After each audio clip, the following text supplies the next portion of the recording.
Hey, what's up guys? It's time to answer the question. Is the iPhone 7 Plus a worthy upgrade from the iPhone 6s and the iPhone 6? Let's find out. The design of the phone is mostly unchanged. The phone is 7.3mm thick and weighs 188 grams. It's thicker than the iPhone 6s. There's a power button and SIM tray on the right, volume rocker and ring silent toggle on the left, and a dual camera system on the back side. Lightning port, a stereo speaker and a microphone on the bottom. You can see that there's something missing in this layout.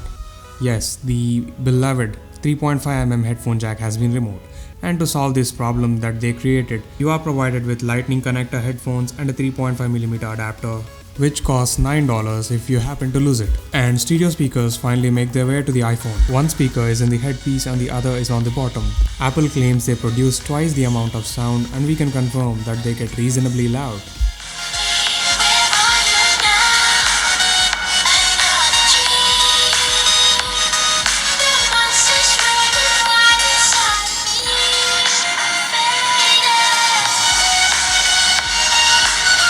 Another change is the home button, which has been replaced by a solid-state button, powered by a taptic engine to simulate a click. It feels weird at first, as it feels like the bottom of the phone is moving, but you will be used to it as you use it. Removal of the headphone jack and a physical home button contributed to this device getting an IP67 standard water and dust resistance. The display has gotten a few upgrades as well. The panel has the same specifications as before. A 5.5-inch LED backlit IPS LCD display with a resolution of 1920 by 1080, which results in a pixel density of 401 ppi. What's different this time around is the addition of a wide color gamut, which means there is a broader color range, allowing you to see more colors. The display uses the same color space as that of the cinema industry. The viewing angles are great, colors are accurate, and the blacks are deep.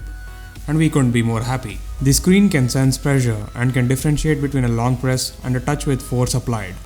This is 3D touch, as Apple calls it, as seen on the 6s, which blends into the user experience perfectly.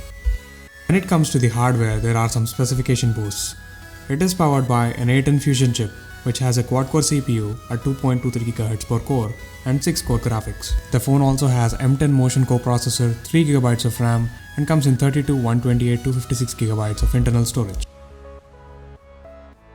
So how well does the improved hardware translate to benchmarks and real-world use case scenarios? The answer lies with Geekbench. We are running Geekbench 3.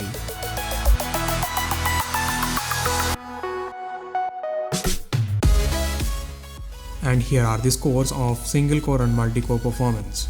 And it's evident that there's 40% improvement in performance with respect to iPhone 6s in both the single-core and multi-core departments.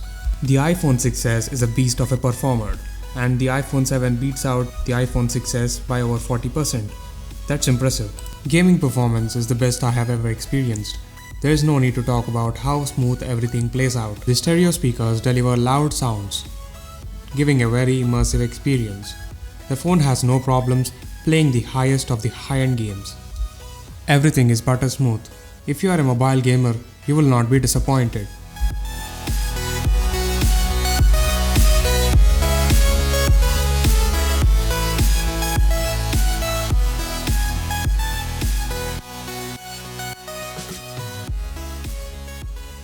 Battery life has been excellent, thanks to the 2900 mAh battery and the two power-efficient low-power cores on the CPU.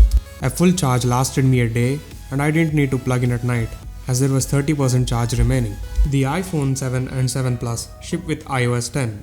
The operating system has been more of an evolution from iOS 9 as opposed to a total revamp. We are a little disappointed that there was not a total change of look and feel, but I think that's going to be in the next release. Apps launch instantaneously. There is zero lag when multitasking, and the home button can even stop the apps from even opening.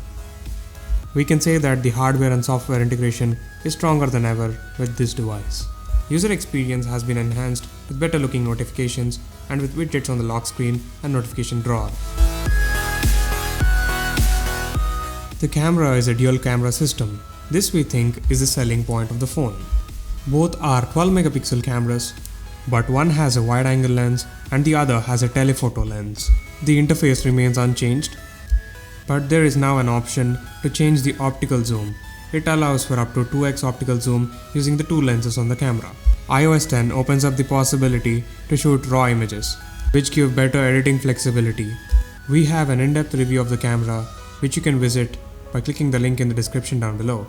Here are a few sample shots taken using the iPhone 7 Plus. And here are a few shots taken using the portrait mode. The portrait mode will be available in iOS 10.1. It adds shallow depth of field to the shots using a software blur. Pricing for iPhone 7 Plus in India starts from 72,000 rupees all the way up to 92,000 rupees for the 256GB model.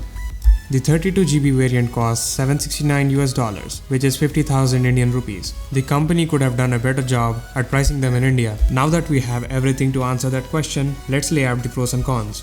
The 7 Plus has excellent performance, stellar camera, battery life, display quality, and the ecosystem. The cons of the device are its price in India and the headphone jack removal, which will not be comfortable to a lot of people. Having said all that and weighing in the pros and cons, we give the iPhone 7 Plus a score of 8.8. If you want to upgrade from the iPhone 6s, you may want to wait for the next year's iPhone. Having said that, if you want a phone with a solid camera, this won't let you down.